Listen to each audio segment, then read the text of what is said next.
Welcome to Pharos Technology. Today we're going to embark on the building of a database to manage Pharos Technology. I figured I'd go ahead and make films of it to show how I approach building a small database for a small client. Because at this point my channel isn't all that large, but it's already starting to get cumbersome to deal with the information that we need to put together. For example, first we come up with an idea, and the idea goes on a spreadsheet. So when we have it on the spreadsheet looks like this.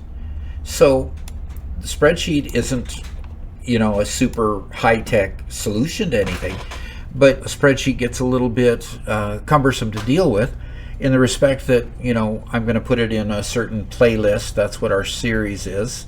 And I'm going to give it a name, and what video should I recommend after it, which profile I'm going to use, and I'll show you the profiles here in a few minutes.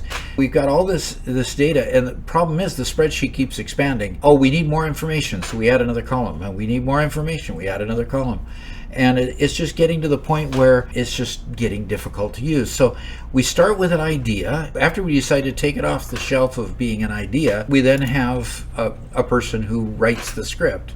Either Robert or myself write the script, and we then generate that script, and we talk it over, and we figure out what's going to be done. At this point, I'm the only presenter for the site. So we don't have a column to say who's going to present for that video, but we do have, who's going to write the script. And then we, of course, want to know when the script's done and when it got recorded and when it got completed as far as the editing goes. So we've got this process in place where we go from one step to the next step to the next step.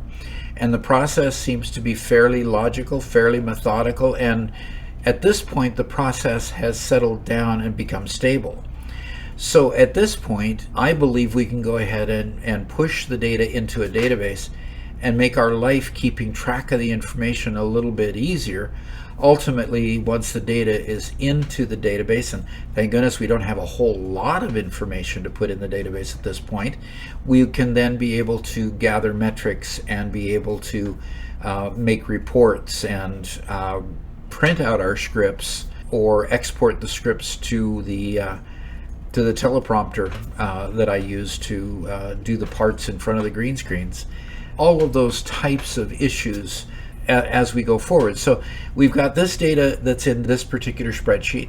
We have also a PowerPoint where we create characters. Okay, one thing that was challenging for me at first is without an audience in front of you. I'm used to standing in front of a classroom, and literally you play off the energy in the classroom, and if you can work it right, you can build that as an instructor. You can build that energy.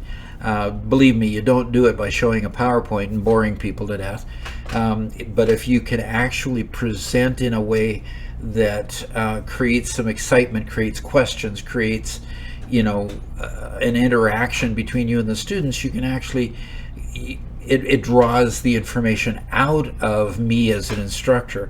So when I got in front of a camera and I didn't have that audience to draw their energy from, I found it a little bit difficult. So here's where we started an attempt to create characters, to create personas, as we later called them, or profiles, so that we could be able to address a certain type of individual who may need the content that we're presenting at the time. And I could visualize in my mind that kind of person that is in a particular type of job or doing a particular type of work. And sometimes you want to visualize your audience being in a particular location, a particular age, family life. Now, most programmers that I have worked with that are young are usually single.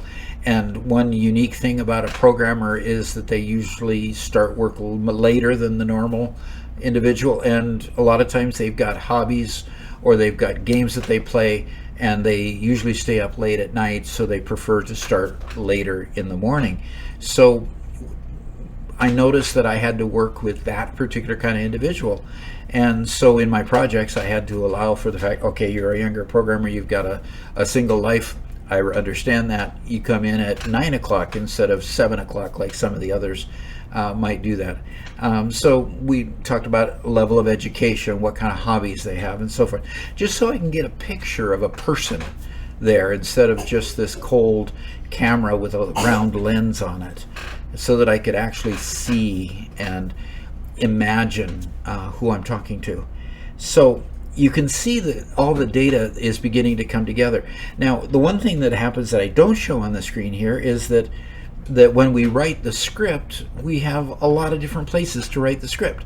Right now we write it in Word, or we save it on one server or location, or my OneDrive in a particular folder, and then we have different ways to manage it. Well, it's just beginning cumbersome. We're getting files all over the place, and sometimes it gets to be hard to manage all of that information and where it is. So the ultimate vision is that eventually the scripts the pieces of the script will be written into the database, and then we can just add fields when we need to, and add those fields to the forms when we need to, and update the database and pull that information together, collate it, and then report on it, and build some outputs that work for us. So the next video is going to be on talking about the user stories that Robert is actually creating, so that we can get his take on how he writes scripts and how he processes the videos. So that's the next video showing on the screen,